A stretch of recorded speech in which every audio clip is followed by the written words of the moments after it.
नाग पंचमी की कथा। हिंदू पंचांग के अनुसार नाग पंचमी का त्यौहार श्रावण मास के शुक्ल पक्ष की पंचमी तिथि को मनाया जाता है।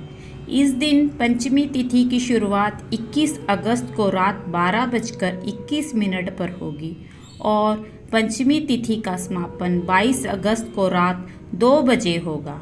नाग पंचमी पर नागों की पूजा की जाती है और सर्पदंश से रक्षा करने के लिए प्रार्थना की जाती है। गांवों में नाग पंचमी का उत्सव काफ़ी जोर शोर से मनाया जाता है। हल्दी, रोली, अक्षत और पुष्प चढ़ाकर सर्प देवता की पूजा करें। कच्चे दूध में घी और शक्कर मिलाकर नाग देव का स्मरण कर उन्हें अर्पित करें। इस अवसर पर नाग पंचमी की कथा का पाठ करना चाहिए। आइए जानते हैं ये कथा। पौराणिक कथा के अनुसार जन्मेजय अर्जुन के पुत्र और राजा परीक्षित के पुत्र थे। जब जन्मेजय ने पिता की मृत्यु का कारण सर्पदंश जाना तो उसने बदला लेने के लिए सर्पसत्र नामक यज्ञ का आयोजन किया। परिणाम स्वरूप सभी नाग यज्ञ में गिरकर भस्म होने लगे। नागों की रक्षा के लिए यज्ञ को ऋषि आस्तिक मुनि, जो कि देवी मनसा के पुत्र थे, ने श्रावण मास की शुक्ल पक्ष की पंचमी के दिन रोक दिया और नागों की रक्षा की। इस कारण तक्षक के बचने से नागों का वंश बच गया। आग के ताप से नाग को बचाने के लिए ऋषि ने उन पर कच्चा दूध डाल दिया था। तभी से नाग पंचमी मनाई जाने लगी। वहीं से नाग देवता को दूध चढ़ाने की परंपरा शुरू हुई। पुराणों के अनुसार महर्षि कश्यप ने राजा दक्ष प्रजापति की 17 पुत्रियों से विवाह किया था, लेकिन महर्षि को अपनी सभी पत्नियों में से करदू और विंता सबसे ज़्यादा प्रिय थी। एक बार महर्षि ने खुश होकर अपनी दोनों प्रिय पत्नियों से एक वर मांगने के लिए कहा। करदू ने महर्षि से 1000 पराक्रमी पुत्रों की मां बनने का वर मांगा तो विंता ने उससे विपरीत जाकर महर्षि से एक ऐसे पुत्र की कामना की जो करदू के सभी पुत्रों का नाश कर सके। महर्षि के वरदान के बाद करदू के 1000 सांपों की माता बनी। वही विंता गरुड़ और अरुण को जन्म देकर उनकी मां बनी। शेषनाग ऋषि कश्यप और करदू के सबसे बड़े पुत्र थे। वे नागराज भी थे, परंतु ये राजपाट छोड़कर विष्णु की सेवा में लग गए, क्योंकि उनकी माता करदू ने अरुण और गरुड़ की माता अर्थात अपनी बहन विंता के साथ छल किया था। वह विष्णु भगवान के परम भक्त हैं और उनको शैया के रूप में आराम देते हैं। वह भगवान विष्णु के साथ क्षीर सागर में ही रहते हैं।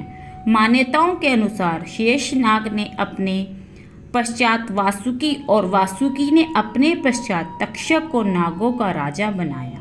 ये सारे ग्रह को अपनी कुंडली पर धरे हुए हैं। ये भगवान विष्णु के भक्त होने के साथ साथ उनके अवतारों में भी उनका सहयोग करते हैं। जैसे कि त्रेता युग के राम अवतार में शेषनाग ने लक्ष्मण भगवान रूप धरा था, वैसे ही द्वापर युग के कृष्ण अवतार में शेषनाग ने बलराम जी का अवतार लिया था। इनकी जीवन साथी नाग लक्ष्मी हैं। इनके माता पिता प्रजापति कश्यप पिता हैं, देवी करदू माता हैं। इनके भाई बहन वासुकी, तक्षक, कालिया, शंख, महापद, पद, ककोटक, धनंजय आदि नाग इनके भाई बहन हैं। इनकी संतान सुनैना जनक की पत्नी, महाबलवान और सुलोचना इंद्रजीत की पत्नी इनकी संतान हैं। शेषनाग की लंबाई 2.8 किलोमीटर है। वासुकी आदिशेष 1000 फनों वाले नाग के छोटे भाई हैं। शेषनाग ताकतवर अधिक हैं, वहीं वासुकी विषैले ज़्यादा माने गए हैं। शेषनाग ने भगवान विष्णु की शरण ली, वहीं वासुकी को भगवान शिव ने अपने गले में धारण किया हुआ है। वासुकी नागों के राजा हैं। वासुकी उन सांपों में से एक था जिसने हलाहल का सेवन किया था, क्योंकि वह मदार पर्वत पर मंथन के लिए इस्तेमाल की जाने वाली रस्सी के रूप में बंधा हुआ था। इस घातक विष को पीने के बाद भी वह वासुकी ने कोई शिकायत नहीं की।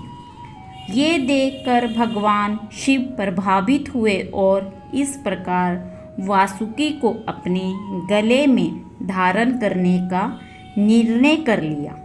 वासुकी का रंग मोती जैसा सफ़ेद है। उनकी पत्नी शतशीर्षा थी।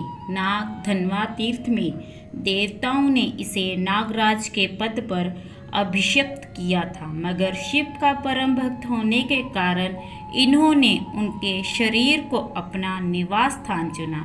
अगर आपको मेरी वीडियो अच्छी लगी हो तो मेरे चैनल को सब्सक्राइब करना मत भूलें। हर हर महादेव।